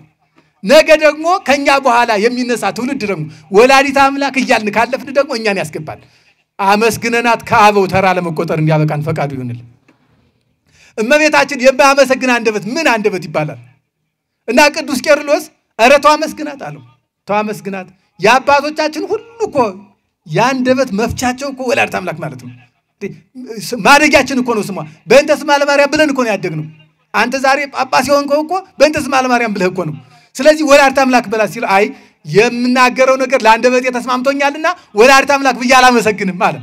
ቅዱስ ቄርሎስ በዚህ ጊዜ አምላክን ያላመሰገነ አንደበት ለአንተም አይታዘዝልህ ብሎ የንስጥሮስ አንደበት ተጎልጉሎ ከጡት ማውጫው ድረስ ደርሶ ምላሱ እዚያው እንዳለ ቆስሎ ተልቶ ተበላሽቶ ነው የሞተ። ዛሬስ እንዲህ የሚናገሩ ሰዎች በእውነቱ ጊዜው ይረዝማል እንጂ ይቀራል ብለው ያስባሉ? አምላክ ከስጋዋ ስጋ አልነሳም ሲል እንደገና ደግሞ እንደው በጣም የሚያናድደው ይሄን ቃል እኮ የተናገርኩት ይላል ደግሞ እንደገና በድፍረቱ ተነግሮኝ ነው ከላይ ተነግሮኝ ነው እንጂ ራሴ አይደለሁም። አሁን ደግሞ በእውነቱ እግዚአብሔርን አምላክን አታመስግን ብሎት ይደፋል አይለውም አይባልም እንደዚያ። እናቴን አታመስግን እንኳን እግዚአብሔር ማንኛውም ሰው አይልም። እኔ በእውነቱ እናቴን የሚያመሰግንልኝ ሰው በጣም ደስ ይለኛል። ሁላችሁም እንደዚያው። አምላክም እንዴት ነው እናቱን ሳያመሰግኑ ኋላ ሲመጣ ምን ይዛል ብለው ሲጠይቅ ታዲያ ምን ይዣለሁ በትር ይዣለሁ እኮ ነው የሚባል። አንተን ይዣለሁ እኮ አላለው ሙሴ። ሙሴ እኮ ከሙሴ ፊት እኮ ነበር እግዚአብሔር። ሙሴ አንተን ይዣለሁ ቢለው ይችላል። አዎ ይዟል። ግን በእጁ የያዘው በትር ምሳሌዋ በትር ያቺ በትር ሙሴን እንዲህ ካኮራቸው በትር ይዣለሁ ብሎ ከእግዚአብሔር ፊት እንዲናገር ካደረገችው ዛሬ በእመቤታችን አማላጅነት እመቤታችን አማላጄ እናቴ መድኃኒቴ እላታለሁ ብለንማ እጃችን ላይ ይዘን ብንገኝ እንዴት ነው ማንድ ነው? እንድናለን። እመቤታችን መድኃኒታችን ናት በሉሲ። ምክንያቱም በእጃችን በአንደበታችን በሁሉ ነገራችን ይዘናታል። በቃ ምንም እንኳን እንደሚገባት ባናመሰግናት፣ ምንም እንኳን እንደ እናትነት ፍቅሯ ባንገልጣት፣ ምንም እንኳን ስለሷ እንደሚገባት ባንናገር፣ ነገር ግን እመቤታችን በእጃችን ይዘናታል፣ አማላጃችን እንላታለን። የአምላክ እናት የኔም እናት እንላታለን። ለዚህ ነው ቅዱስ ጊዮርጊስ ዘጋስጫ አንቺን ከያዝኩኝ ይላል ሰማይ በላይ ከላይ ያለው ሰማይ ወርዶ ከታች ያለው መሬት ወደ ላይ ወጥቶ መሬቱ እንደ ወፍጮ ሰማዩ እንደ መጅ ሆነው ቢያጣብቁኝ አንቺን ከያዝኩ ምንም አልሆንም ይላል። ምን ካልኩኝ ነው? አንቺን ከያዝኩኝ ምንም አልሆንም። ሰማይ ራሱ መጅ ታውቃላችሁ አይደል? ወፍጮና መጅ። መሬቱ ደግሞ እንደ ወፍጮ ሆነው በመካከልን የሚያጣብቁኝ አንቺን ከያዝኩኝ እኔ ምንም አልሆንም፣ ምክንያቱም አንቺን ይዣለሁና። እሳቱ ውስጥ ሲገቡ እኮ እመቤታችን ስሟን እየጠሩ ነው የገቡት። ጠላት ሲመጣባቸው እኮ እመቤታችን ይዘው ነው እኮ የሚድኑት። ስለዚህ በእጃችን መያዝ ያስፈልጋል እመቤታችን። ሌላኛው በእጅ ምን ይዛል ሲባል በትር ማለት ደግሞ ሌላኛው መስቀል ነው። እስኪ ሁላችሁ ቀኝ እጃችሁን አንሱልኝ፣ ወደ አንገታችሁ ላኩት። አንገታችሁ ምን ያዛችሁ? ምን አለ? ሁላችሁ አላችሁ? አይ ውሸት። አሁን ከመስሪያ ቤት የመጣችሁ የላችሁም? ማተባችሁን ሰው እንዳይባችሁ ቆረጣችሁ። ኋላ እንደገና ደግሞ ስትመለሱ የምታጠልቁ አንዳንድ መስሪያ ቤቶች አሁን እንደ ጋዜጠኝነት አሁን እግዚአብሔር ይመስገን እንዲያውም ጥሩ ነው። በእውነቱ ማመስገን ያስፈልጋል። አሁን ጥሩ ነው። ማተባቸውን አስረው የሚናገሩ ጋዜጠኞችን እያየን መተናል። በእውነቱ በሃይማኖታችሁ እስከሞት ነው። ምንም እዚህ ላይ ማተባችሁን መስቀል አድርጋችሁ ስትሄዱ የትም ቦታ ስራው ይቀራል እንጂ መስቀሉ አይቀርም። በሻሻቦ በ99 ዓመተ ምህረት ጥቅምት 5 ቀን አንዲት እናት አንገቷ ላይ ያለውን ማተብ ሄደው ሲቆርጡባት አሁን ትናንትና የተደረገ ነው። ማተቡን ካንገቷ ላይ ሲቆርጡባት መሬት ያለውን ሰርዶ ማጣ አንገቴንማ ዝም ብያ አትገርለኝም ብላ ሰርዶውን ካንገቷ ያሰረች እናት አለች። አሁን የትናንትና አንገቴ በፊት ማተብ አይቆረጥም የሚል ክርስቲያን ያስፈልገናል። ምን ጊዜም ሁል ጊዜ በእጅ ምን ይዘሃል ስትባል አንገት ላይ ማተብ ሊጠፋ አይገባውም መስቀል እንደው በትንሽ ምሳሌ ያስረድቻችሁ ልለፍ መኪና ሩቅ አገር ልትሄዱ ስትሉ ወንበር ልትይዙ ስትገቡ የሆነ ጃኬት ከወንበር ላይ ቁጭ ብሎ ካገኛችሁ ከምትፈልጉት ወንበር ላይ እዳችሁ ያን ጃኬት አንስታችሁ ተቀመጣላችሁ አትቀመጡም ተቀመጣላችሁ ጥላ ነገር ወይ ቦርሳ ነገር ቁጭ ብሎ ካገኛችሁ ያን ወንበር ትታችሁ አይደል የምትሄዱ ምን ስለሆነ ነው ተይዟል ማለት ነው ስለዚህ አሁን ሰይጣን ቢመጣ እኛ አንገት ላይ መጥቶ ቁጭ አይልም ምን ሆኗል ማለት ነው ተይዟል ማለት መስቀል አለ ማለት ነው ስለዚህ ሰው አለበት ብሎ ሄዳል ያለዚያ መጥቶ ነው የሚያርፍብህ አንተው ላይ ነው የሚቀመጥ ማለት ነው ስለዚህ የሰይጣን ወንበር እንዳትሆን የመስቀሉ ዙፋን ሁን እሺ በእጅ ምን ይዛል ስትባል ሁሉ ጊዜ ከእጅ ላይ መስቀል ሊኖር ይገባል እንግዲህ በእጅ ምን ይዛል የሚለው ጥያቄ ሃይማኖትን ያሳያል ነገረ ቅዱሳን ያሳያል ሥርዓተ ቤተክርስቲያን ያሳያል ትምህርት ቤቶቻችን ገዳማቶቻችን ያሳያል ሊቃውንቶቻችን ያሳያል ክርስትና ሁሉ ነገራችን ነው የሚያሳየው ያ ሁሉ ከእጃችን ሊኖር ያስፈልጋል ሰው በእጁ የያዘው ነገር ይጠቅመዋል የማይጠቅም ደግሞ ሊይዝ ይችላል ስለዚህ የሚጠቅመውን በትር ቀጥ ያለውን በትር ያን ትክክለኛውን በትር እሱ ምንድነው የእመቤታችን አማላጅነት እውነተኛው ሃይማኖት የቅዱስ መስቀሉ ክብር የቅዱሳን ክብር እጃችን ላይ ሊጠፋ ይገባው በዚያ ደግሞ ነገረ እግዚአብሔር ይገለጣል አየው ዝብጣ ለባይር የሚለው እኮ በበትሩ እኮ ሙሴን እኮ እግዚአብሔር እኮ ነው ራሱን ዝም ብለ ይሄን ባህር ከፍየልሃለሁ እኮ አላለው ምክንያት አለው በበትሩ ነው ባህሩን የከፈለው አየው አሁንም ያንተን ህይወት እግዚአብሔር በምክንያት ይቀድሰዋል በእመቤታችን አማካኝነት በመስቀሉ አማካኝነት በቅዱሳን አማካኝነት በካህናት አማካኝነት በየትኛው መስመር በነዳያን አማካኝነት በመነኮሳት በመናንያን አማካኝነት እንዲሁ በእኔ ቢጤ በመንገድ ላይ በመናገኛቸው እግዚአብሔር በውስጣቸው ባለባቸው በነዳያን ምክንያት በየትኛው እግዚአብሔር እንደሚቀድስ አታውቅም በጎ ነገር ሁሉ ከእጅህ ሊኖር ያስፈልጋል አንድ የኢትዮጵያ ታሪክ ልተርክላችሁና አጭር ታሪክ ትምህርት ልጨርሰው አጼ ካሌብ እንግዲህ አጼ ካሌብ በአምስተኛው መቶ ክፍለ ዘመን የነበሩ ኢትዮጵያዊ ደግ ንጉስ ናቸው በዚያ ዘመን ደግሞ በተለይ ክርስቲያኖች በየመን ወይም በናግራን በቀድሞ አጠራር ናግራን ባሁኑ የመን በመትባለው ክርስቲያኖች ዋጋ ሲከፍሉ ባይሁዶች ሲጨፈጨፉ የነበረበት ዘመን ነውና የእስክንድርያው ሊቀ ጳጳስ ሂድና ጠላት አጥፍተ የእግዚአብሔር ወገን አስከብረ አድነና ብሎ ሲልካቸው ሄደው በዚያ የተጨፈጨፉ ክርስቲያኖችን አጽማቸውን ሰብስበው የተረፉትን ደግሞ ቤተክርስቲያናቸውን ሰርተው ጠላት አጥፍተው ሲመለሱ የውስጥ ለውስጥ መንገድ ተከፍቶላቸው መጡ ይባላል ይሄም ዛሬ አክሱም አለፍ ብለን የምናገኘው የአጼ ካሌብ ቤተ መንግስት ውስጥ የመን ድረስ የሚያደርስ የሚባል የውስጥ ዋሻ መንገድ የሚያሳያለ ሄዶ እዚያ ለማየት እግዚአብሔር እድሉን ይስጠናውን እንግዲህ መቸስ እንደምታውቁ ስለሆነ እግዚአብሔር የመጣውን ሰላም የውነት አድርጎ አክሱም ደብረ ዳሞ ላሊበላ ቁልቢ የትኛውን ቦታ ይሄርን እንድናይ አልፈን ኢየሩሳሌም እንድንሳለም የእግዚአብሔር አምላካችን ፈቃዱ ይሁንልን በእውነት ለሃይማኖት ድንበር የለውምና ከዚያ ስትሄዱ ዛሬም ድረስ አሻራውን ታገኛላችሁ አለ የአጼ ካሌብ ቤተ መንግስት ውስጥ እና በዚያ ውስጥ ለውስጥ በባህሩ በላይ ባህሩ በውስጥ መንገድ ተከፍቶላቸው ሲመጡ ወታደሮቻቸውን ዘወር ብለው አንድ ትእዛዝ አዘዙ ልጆቼ አሏቸው አቤት ከዚህ ከምንረግጠው አፈር ላይ ሁላችሁም ያዙ ጥሩ አድርጋችሁ የምትችሉትን ያህል ያዙ አሉ አንዳንዶቹ እሺ ብለው በልብሳቸው በለበሱት ልብስ እየያዙ ከዚህ አፈር እየቆነጠሩ ያዙ አንዳንዶቹ ደግሞ ትንሽ በእጃቸው ትንሽ ጭብጭብጥ ያዙ አንዳንዶቹ ደግሞ እንዲህ ይሄ ንጉስ እንዲህ አዙ ያበቃውም እንዲህ ትናንትና ከጠላት ጋር ሲያፋልመን ደማችን ሲፈስ ፀሐይ ለፀሐይ ብርድ ለብርድ ስንሰቃይ ሰነበትን ከረም ደግሞ አሁን ደግሞ አፈር ተሸከሙ ይለናል አንሸከም ብለው ደግሞ ሳይዙ ቀሩ ከዚያ እሱ ዞር ብሎ አላያቸውም አጼ ካሌብ ዝም ብለው መጡ አክሱም ሲደርሱ እንግዲህ ልጆቼ ሲሄዱ አጼ ካሌብ ተስለው ነው አክሱም ጽዮን ተስለው ነው ሄዱ ስመለስ መንግስት የለቅቄ እመንናለሁ ጠላት ድል አድርጌ ሃይማኖቴን አስከብሬ ከተመለስኩ ከዚያ በኋላ ባለኝ እድሜ አንቺን ሳገለግል እኖራለሁ መቤት ተከተኝ ብሎ ነው ሄዱ ከዚያ በኋላ አክሱም ጽዮን ሲደርሱ በሰላም የመለሰቻቸውን እመቤት አመሰገኑና ወታደሮቻቸውን ሰበሰቡና አሁን ለዚህ ሁሉ ድካማችሁ እግዚአብሔር ዋጋ ይሆናችሁ ዘንድ ከዚያ ያዙት ያልኳችሁ አፈር ወርቅ ይሁንላችሁ ብሎ መረቋቸው ይባላል። ከዚያ በኋላ የክፉ ንጉስ ያለ ሰው ባዶን ቀረ። በሚገባው ያዘ ደግሞ ያው ያዘ ማለት ነው፣ ደሞዙን ነው። አሁን በእጅ መያዝ እንዲህ ትርጉም አለው ማለት ነው። በእጅ ያዙ ሲባሉ መያዝ ጥሩ ነው አይደል እንዴ? በእጅ መያዝ። ስለዚህ እግዚአብሔር በእጅ ምን ይዘሃል ይለናል፣ ምን ይዘሻል ይላል።